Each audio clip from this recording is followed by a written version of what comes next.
van so 'n kompetisie voor verlede jaar was 13,6 ton. 'n ander boer wat nie die wenner is nie, het 10,8 ton afgehaal. Maar hoe lyk dit as ons daardie omsit in geld? Die winsmarge 16.000 vir die een wat, meneer die voorsitter, waarheen gaan ons? Wat gaan aan is? Die opbrengs in rand, 1 rand hier, ja, so 100%, dit is nog goed, nee, jy het 100% gedoen, maar daar het jy 5 rand of 500% gedoen. Hierdie is uit die praktyk uit feitelik daar, nie eers werk wat ek by betrokke is, hoegenaamd. Daar sit my collega Dr. Hendrik Smit, hy is ook nog getuig nou van al hierdie dingetjies waarvan ek hier praat. Die 10 ton klap vinnig net in 'n tel. Hierdie ene, die rooi, 9,5 ton, dit was in 1988, 31 jaar gelede. 31 jaar gelede het hy 9,5, die een wat nie die beker gekry het is 8,7, sy rendement was amper 300%, hierdie ene was 160. 31 jaar gelede is dit alreeds gevind, wat ons nou hier met die vorige een vir u het gehaal. Dan terug nou na die iwer toe, my eie geval. Die rendement waarvan ek nou gepraat het, met ander woorde, dit wat ek kon presteer vir elke rand wat ek in kunsmis ingesit het. Nou sal jy sien, hierdie eerste jaar, 11,6 het ek afgehaal.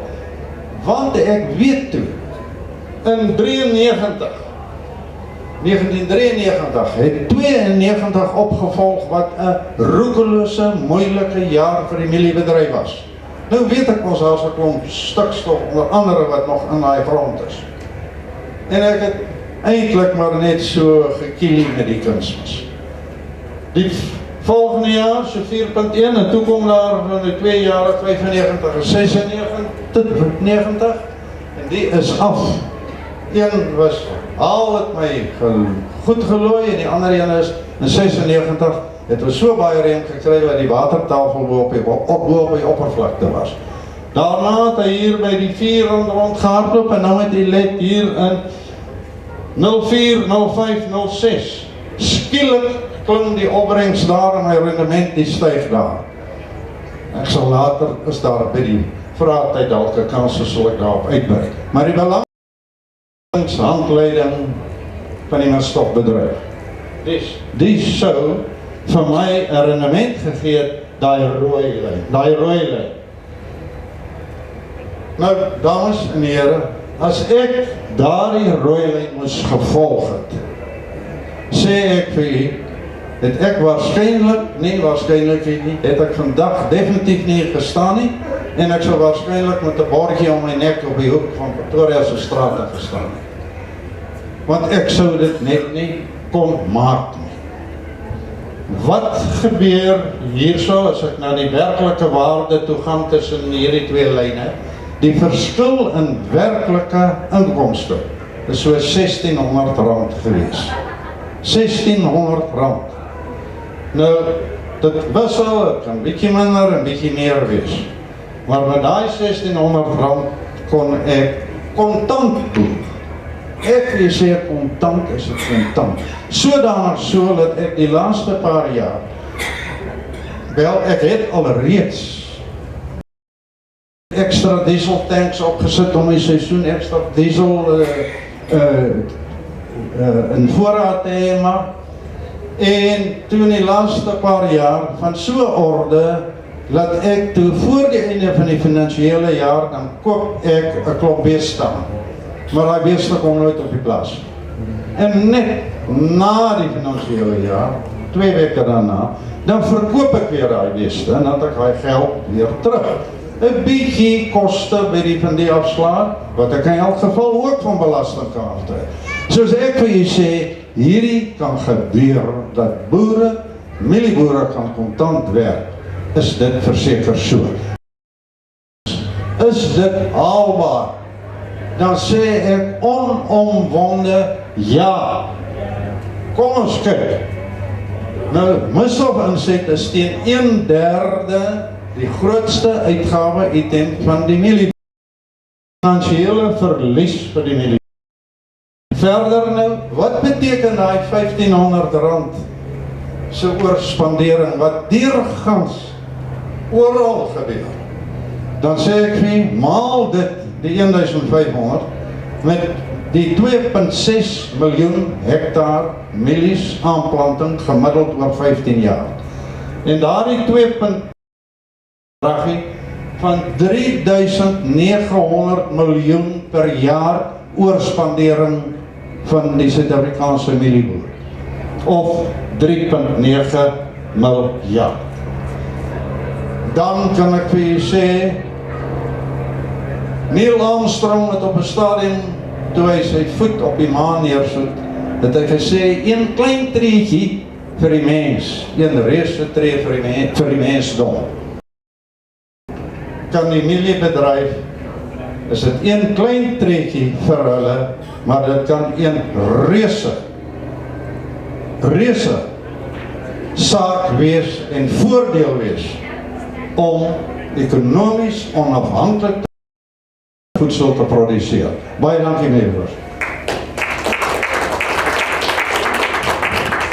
Ons sê baie dankie vir Dr. Gawie. Vriende, ons het gereken dat ons hierdie paneelbespreking so garandeer dat ons vir Dr. Gawie gevra om vir ons 'n baie spesifieke fokus te plaas op die graanbedryf ten opsigte van hoe kan 'n graanboer na sy pakkie gaan kyk van hoe kan hy by winsgewendheid uitkom. Maar dit is natuurlik nie alwaaroor dit gaan as ons praat van ekonomiese volhoubaarheid nie.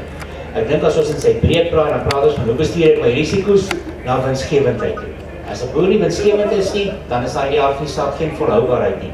Ons het vir Dawie Maree van F&B Landbou ook hier saam met ons en ek sal kyk wat gebeur.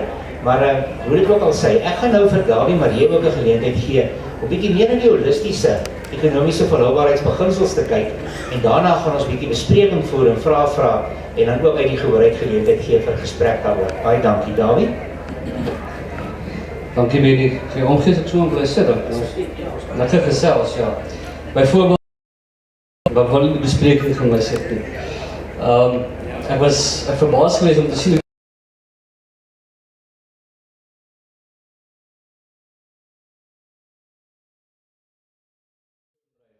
op die been te bring. Ek dink, jy het vir my gevra om bietjie te praat oor winsgewendheid in die holistiese sin. Nou, ek is al in die verlede gekruisig daarvoor dat ek sê, ons boere weet hoe om die droogte te boer, maar hulle weet nie wat om in goeie jare te doen. Want wat doen jy in daai goeie jaar? Koop jy vir jou nuwe bakkie of belê jy in produktiewe bates?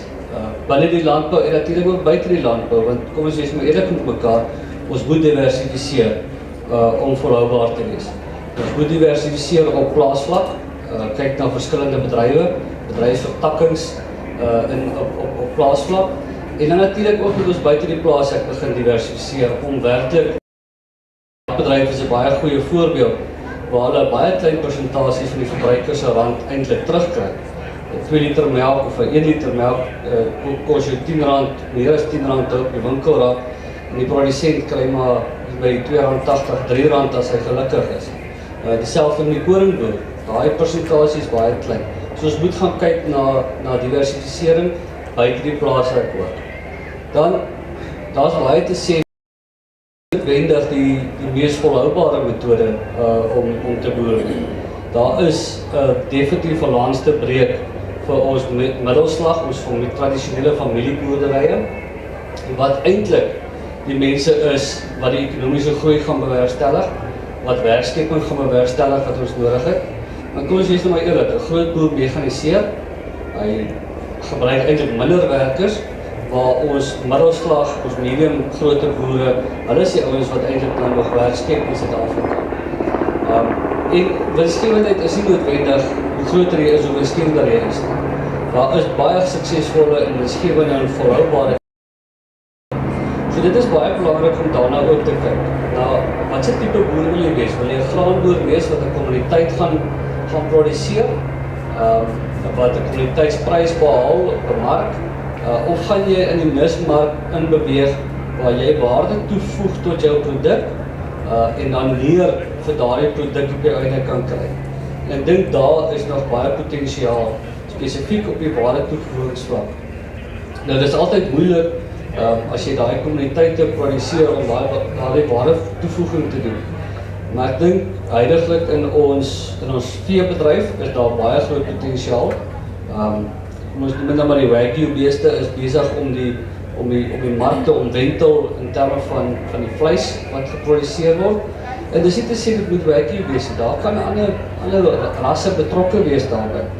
Maar op die einde moet jy waarde toevoeg tot jou aanvanklike produk, om 'n produk vir die verbruiker te kan lewer wat hy graag wil hê, en nie noodwendig 'n kommuniteit wat jy nou net 'n prysnemer is nie. Maar die besturing, Dr. Gawie het nou baie gepraat daaroor. Ek dink daar is definitief, en ons boere is baie suksesvol om produksiekoste te bestuur, maar ons moet ook onthou, jy kan jou bankrot spaar. Jy moet regtig mooi gaan dink oor jou kostestruktuur, om seker te maak dat jy op die einde, op die langtermyn, dan nou winsgewend. Baie dankie, Dawie, baie interessant.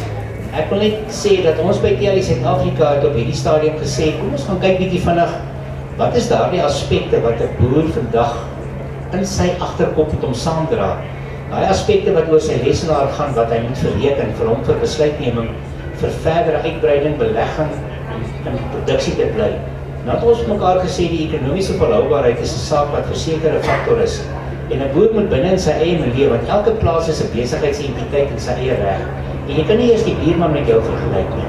Elke plaas moet sy eie keuses maak om te gaan kyk hoe kan ek optimale produksie hier bewerkstellig en hoe kan ek diversifiseer gegee my hulpbronne en wat ook van toepassing is. Dan het ons gesien 'n ander aspek wat ongelukkig in landbou ook van toepassing is, en ons gaan nie vandag daaroor praat nie. Ek noem dit net, is 'n kwessie van veiligheid. Daar's 'n onseker vraagteken vir die boer. Daai veiligheid gaan nie net oor aanvalle en plaasmoorde, dit gaan ook oor die plundering van sy infrastruktuur, sy hulp, sy produksieprosesse, sy veediefstal, die steel van sy groente en mielies, en dan ook en dit het versekerde invloed op ekonomiese volhoubaarheid. Dit is die onseker beleidsomgewing waarbinne vandag enige belegger en entrepreneur in hierdie land moet gaan belê. As 'n regering volhard om te sê ek gaan bates vat sonder om daarvoor te betaal. Ongeag hoe dit gaan uitspeel, dan moet dit noodwendig onsekerheid bring. En dis die soort van hekkies wat ons moet oorbrug. Dan natuurlik sien ons hulpbronne. Water is vir ons 'n baie groot faktor. Nie net die beskikbaarheid daarvan nie, maar ook die kwaliteit daarvan. Ons gaan ook nie vandag op hierdie goed fokus nie. Ons wil kyk na die ekonomiese volhoubaarheidsgedagte. En ek wil graag net ook sê dat 'n entrepreneur, 'n boer, is by uitstek 'n entrepreneur. En dan sit ons mekaar en sê, wat is 'n boerdery? Dis 'n besigheid. En 'n besigheid het ons altyd gesê, daar is die 4 stowwe en arbeid. Dit was die 4 tradisioneles, want eers daar hoor ek baie ekonome sê, ons kan eintlik maar tegnologie en mekanisasie as 'n 5de een byvoeg, want hy speel 'n besonderse rol ten opsigte van bitter baie besighede, dat die arbeidsfaktor eintlik daar afgeskaal word en die mekanisasie en so ons sit met hierdie tipe van realiteit van hoe bestuur ek my produksiefaktore tot by winsgewendheid. En as ek dit nie reg kry nie, gaan dit ekonomies volhoubaar wees nie. Dit is net 'n samevatting wat ek uit hierdie hele gedagtes vir myself 'n bietjie rondgeskop het. En ek wil graag die bespreking nou ook maak en vra as daar enige vrae van die gehoor af, en ek wil vra dat u miskien asseblief na vore kom as jy 'n vraag wil vra, dat op die mikrofoon kom vra, aangesien ons dit op video neem. En dit wat hier gebeur, gaan ons is besig om met 'n stroom, en die skakels gaan hierna ook op ons netwerke, het sy op ons webbladsy op sosiale netwerke versprei word. So al hierdie besprekings gaan dan versprei word. So as daar enige vraag uit die gehoor het wat u vir ons 2 paneellede sover wil vra, spesifiek of algemeen, u is welkom. Enige vraag van u kant af. Professor Steyn, u het so behoefte. Meneer die voorzitter, ek het nie hard miskien, kan julle my hoor daar agter? Ek wil vir Gawie vra, as hy nou sê mens moet minder belê en laer toediening van NPK op die lande toedien, gaan dit nie op die ou end uitloop op 'n ramp. Ek wil graag weet wat sy antwoord daarop is.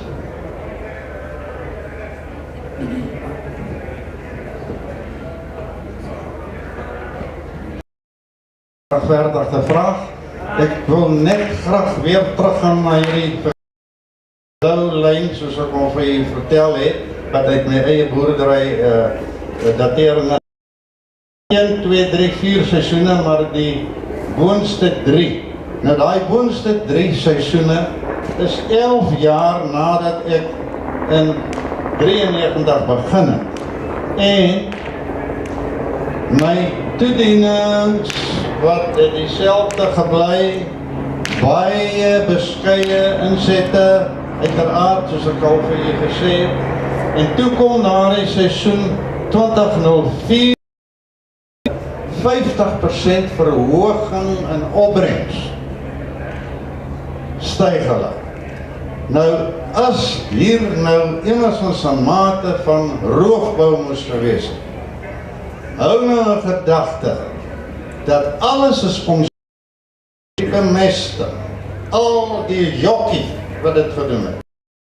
Punt is net, die vraag van professor nee, grond sal hom ook nie laat roof. Hy steek vas, en as jy weer terugkom na hom toe, jy maak aanpassings, dan gaan hy weer baie produktief na vorentoe. Ons het nie tyd, laat ek vir u kan aanhaal, vir 170 jaar het hulle daar proewe, verskillende bemestingsproewe wat doen dis nou met koring. En hulle 0 ene selfs, hulle kontrole, gee nou nog 2 ton. Onder daardie reënvaltoestande wat eintlik maar besproeiingstoestande is. So, nee, geen roof. Gerus vorentoe professor, het mense 'n opvolgvraag, kom ons hoor dit. Ek wil graag die vraag vra, Gawie. Hoe bepaal 'n boer nou hoeveel hy moet bemes? Want kyk, as hy Hendrik Smit, my kollega, en dan gaan julle net, was ek nou verkeerde kant, ek wil teruggaan, nee. Dan kontak julle faktor kwadraat. Ons sal elke boer help. En ek wil nou hier aansluit en dan wil ek bietjie arrogant wees. En ek wil so ver gaan en ek wil sê, Dawie ook, my arrogantie sê ek sien kans om enige een van hierdie boere wat in hierdie finansiële dilemma's is, ook daar in die Wes-Vrystaat, Wes-Transvaal, veral daar in Bultfontein se wêreld ook. Ek sien kans om daai 2-3 jaar en hierna 4-5 jaar word hulle finansiëel onafhanklik te wees. Antwoorde die vraag?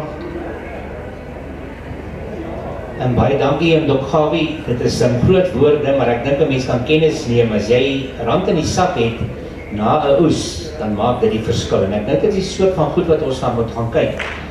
Ons van Suid-Afrika se kan sê vir die boere, dat ons uit die boks uit moet begin dink na ons toekoms van landbou. En ons sit nou met 'n graanbenadering hier wat Dr. Gawie vir ons neersit, maar soos dat ons met elke kommoditeit, met uit die aard van die saak 'n ander benadering, die optimale winsbenadering begin volg. Ek kan vir u sê, of dit nou op optimale wins is, sal ek nie weet nie, maar die katoenbedryf het nou 'n baie interessante ding gaan doen. Hulle het gaan sit en gesê, wat het ons as waardeketting nodig om te kan aanhou leef? 'n kommersiële boer wat in produksie is. En dit begin baie mense geleidelik besef, maar 'n produserende kommersiële boer is die middelpunt van die hele waardeketting, en die totale insetkant, sowel as in die verwerking, verspreiding tot by die verbruiker. As u as boere nie daar is nie, dan is daar in elk geval niemand wat daarvan iets kan benut nie, maar daar is niks nie. So ons moet weet, 67% van ons bevolking wat verstedelik is, het Suid-Afrika dinamiese winsgewende. Die katoenbedryf het gesê, wat is nodig dat ons vir die primêre produsent seker maak, hy gaan op sy plaas bly. En hulle het ooreengekom op pryse, wat daardie mense dan nou wel winsgewend maak. 'n Interessante benadering. So gaan elke bedryf sy eie ding moet gaan doen.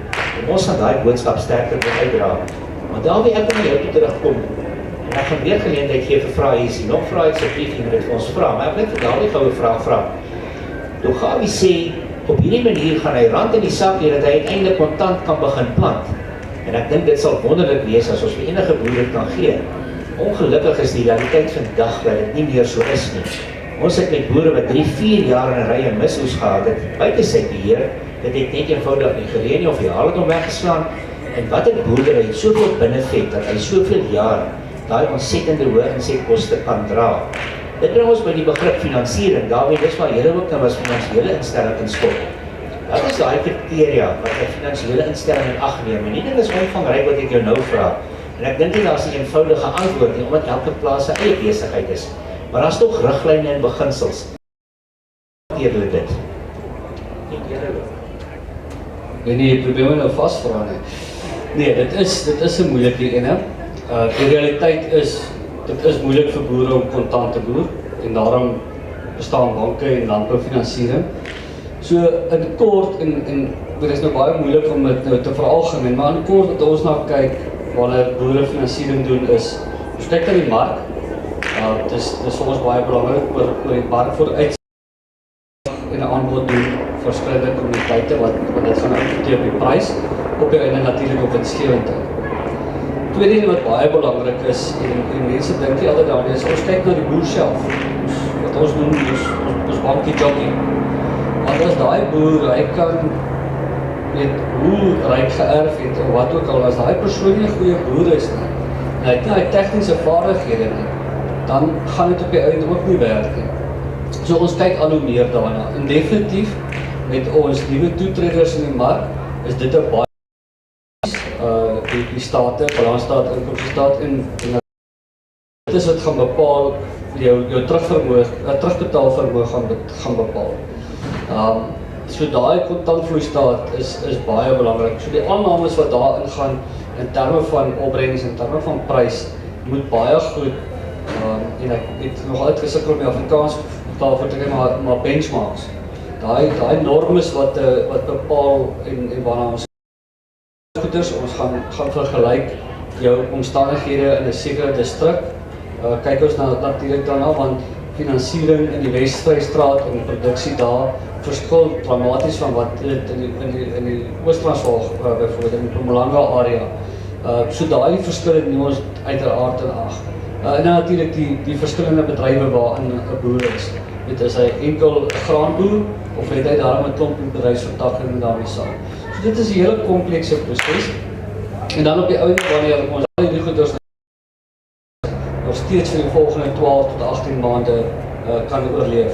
En as dit dan die antwoord bepaal, dan sê ons okay, hierdie lyk na 'n goeie boer. Dan wat natuurlik en jy het nou gesê ons dis nou nie vandag 'n tema nie, maar ons kyk natuurlik na sekuriteit. Ons kyk na die omgewing wat daai sekuriteitswaardes bepaal. Want dit is op die ouende wat vir ons nog steeds belangrik is op hierdie stadium in landboufinansiering. Baie dankie Dawie. Ek wil vir myself het sommer so saamvat in een woord en sê die terugbetaalvermoë. Die terugbetaalvermoë van 'n boer. Dis 'n klomp. Ek dink ons uitdaging met ons boere vandag is nie die armoede van spaar nie. Dis armoede van die omstandighede. En ek dink wat ek gehoor het by Dr. Gawie Toit is, kom ons vat wetenskap. Ons pas dit toe en ons kry resultate. En dis waar ek die boere vandag mee wil uitdaag. Gaan terug na die wetenskap, dat hulle vir jou resultate op die tafel neersit. En dan gaan sit jy dit in die grond. En dan gaan jy dit in jou sak voor in rand en sent. Okay, dan. Baie dankie Dawie, wil jy reageer? Hy stem saam, so 100%. Nee, dit is baie waar. Ek dink dat ons elke vraag en dan sal ons verder gaan. Nee, vriende, baie interessante onderwerp en ek dink uit mense sal ons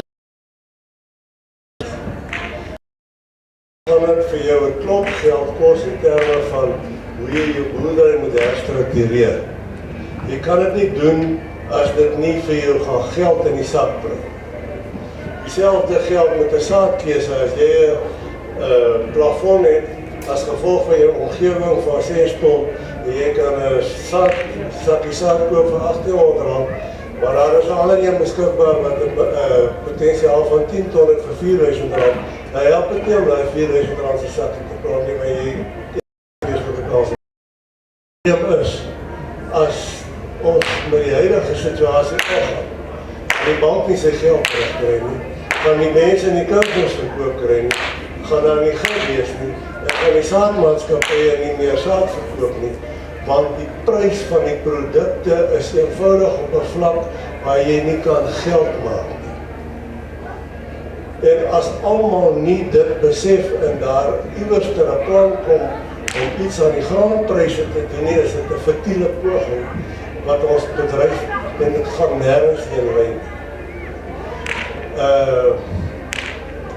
Ons sit in die Landbouweekblad 'n pragtige grafiek gehad van hoe die graanprys gedaal het die laaste paar jaar tot die vlak die afgelope 2 jaar van onder R2000 per ton.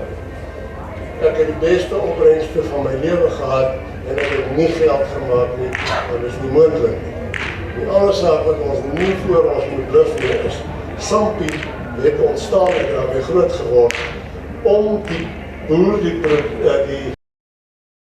ere doktersgraad gekry omdat die boere geleer het om tevrede wees daarmee om niks te sê te hê oor sy produk.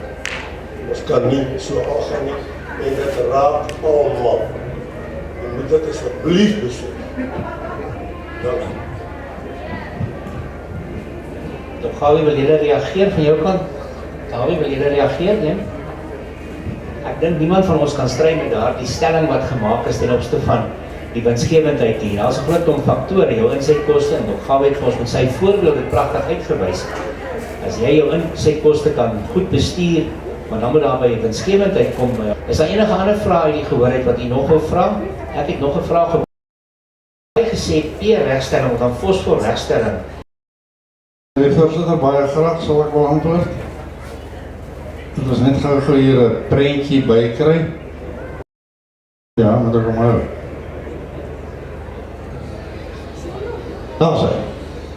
Baie graag wil ek antwoord die hele beginsel wat uit hierdie groen boekie wat hier vir hierdie boer gesê, jou fosfate is te laag, in hierdie geval 3 dele per miljoen, of milligram per kilogram as jy wil. Wat beteken dit? Nee, jy kan nie op hierdie vlak wil produseer nie. Jy moet aanpassings maak, dan moet regstellings kom. Nou is jy minstens daar na 30 dele per miljoen toe, 20, 30 maal 6, 180 maal 6, 60, 40, dis net oor die R10.000 gaan dit hierdie boer kos. Nou kom sy normale bemesting, die kom nou nog in gedrag. In hierdie geval, het hierdie boer 7 ton. Vir die boere wat hier betrokke is, 16 kg P is hier toegedien, vars P in die band. Dit is 'n onding, ek sê dit onomwonde. En dan wil ek vir jy sê, ja, nee, dit is waarteen ons moet waak, dit is weer die insette en dan aansluitend by die, dit is nou nie lelik bedoel nie, Dawie, die dame het gepraat van, jy kan jou arm spaar, maar as ons in die mieliebedryf kyk, die mieliebedryf se bemesting teen 1/3 die grootste enkele uitgawe item. Wat bedryf in Suid-Afrika lê aan die basis van die totale energie en proteïen van ons bevolking. Ander woorde, die mielie lê aan die basis van vleis, beesvleis, kalfvleis, varkvleis, braaikuiken, hoenders, eiers, melk, yoghurt, kaas.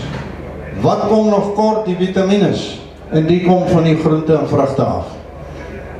Meneer die voorsitter, hierdie bedryf, ek het gisterand gegevens toegeneem het. Ek wil nie nou eers daaroor praat nie. Dit is skrikwekkend wat hier aan die kom is. En hierdie is nie maklike dinge in die voedselproduksie in Suid-Afrika. Met hierdie miljoene wat hier so is. Water, ja, is 'n groot probleem. Maar as dit moet hoogwater of laagwater kom, ons kan uit die see uit ontsout. Meneer my sê, dis te duur nie. Daar 'n grond en ons het nie meer nie. Wat gaan word na vorentoe? Ek laat dit daar. Baie dankie Dr. Gawie. Ek dink dat die die dinamika van navorsing, bybring van kennis, wetenskaplik bepaal, gaan vir ons vorentoe baie belangrike keuses maak met die benutting van die regte tegnologie.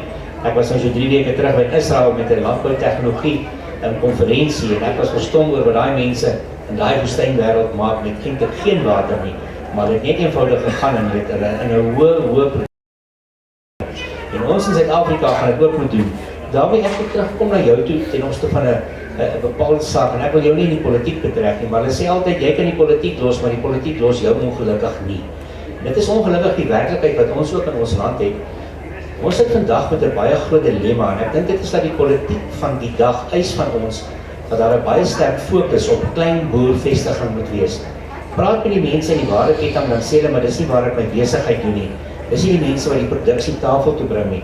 Ons het gehoor hoeveel mense is verstedelik in ons land vanuit 'n regeringsbeleidsomgewing en ek sit ook namens ASOF, dis die Landboueenheidsforum by die voorligtingsdiens van die departement waar hulle net eintlik fokus op al hulle navorsing en hulle voorligtingsdienste vir die klein bestaansboere, mense wat nie vir 'n mark produseer nie. Vir my is iemand wat 'n boer is, 'n kommersiële boer is iemand wat vir 'n mark produseer. Al verkoop hy 20 kassies tomaties, dan sê ek jy voldoen aan die vereiste want jy iets verkoop aan iemand anders. En daai onderskeid in Suid-Afrika is 'n bepaalde probleem. Ons het 'n sosio-maatskaplike realiteit en ek wonder of ons al meer die boodskap moet uitdra van moenie die sosio-maatskaplike realiteit op landbou se brood smeer nie. Dis 'n Suid-Afrika probleem. Die werkloosheid en die armoede is daar, dis 'n want hulle is afhanklik van sosiale toelaag en hulle produseer nie regtig nie. Dawie, hierdie is maar een van die groot hekkies vir ons as landbou, omdat ons heeltyd beskuldig word van en ons moet daar boere vestig wat nie 'n bydrae maak nie. Hierdie is 'n baie gecompliseerde situasie. En ek wil graag net jou opmerkings hieroor hoor. Ons fokus op kommersiële boere, almal wat vir 'n mark produseer. Maar ongelukkig dra landbou swaar aan daardie las ook en dis nie billik nie, dink ons. Dawie, wat is jou gevoel daaroor?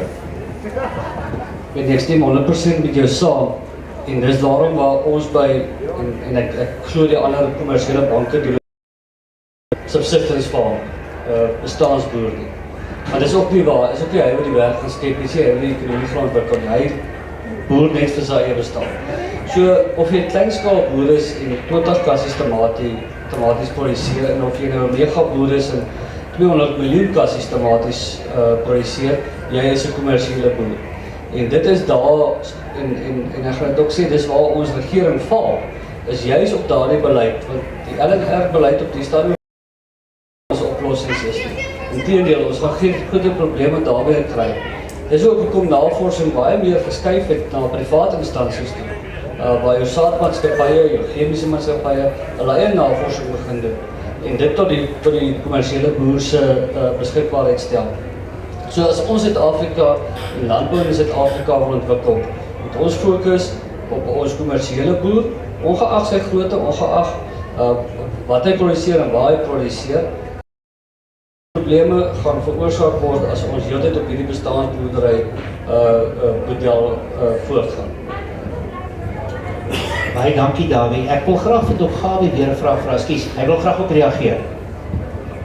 Ek wil net baie graag ook net hierso net ietsie by sê oor ons kommersiële boere. Ons moet net onthou dat die DNS, die fosfopyridinukleotiedsuur, DNS van ons boere wat oor 350 jaar hier ontwikkel het. Meneer die voorsitter, jy haal nie dit sommer net hier agter die bos. Ontwikkel geneties. Nou, 'n vriend van my het op 'n stadium gesê toe in Amerika 'n draai gemaak het en hy teruggekom het jare terug. As die Amerikaners hier moet boer en dan met mielies plant, sal hulle 'n wildbeer in 'n heining rondom die hele mieliedriehoek gespan het en dit 'n wildgebied gemaak het. Dit is deur hulle baie goed versorg. Dankie. Dr. Gawie, ja, ek dink in elk geval in vandag se wêreld, dink ek behoort enige regering te besef, een van die grootste bates wat hy kan hê is 'n kommersiële boer wat in produksie is en winsgewend is. En ongelukkig is dit nie aldag wat ons ervaar nie.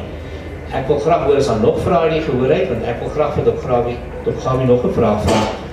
En dit is die hele kwessie van stikstof en dan ook wisselbou, plant sojas en dan weer mielies. Wat is die impak van dit, soos Dr. Gawie hulle se navorsing uitgewys het? En maak dit sin? Is dit nodig dat word stikstof oorgedra na volgende seisoen toe? Maak wisselbou met sojas, maak dit sin? Is dit enigstens van waarde in hierdie navorsing? Het julle enige bevindinge in die verband gekry? Die voorzitter, ja, ongetwijfeld.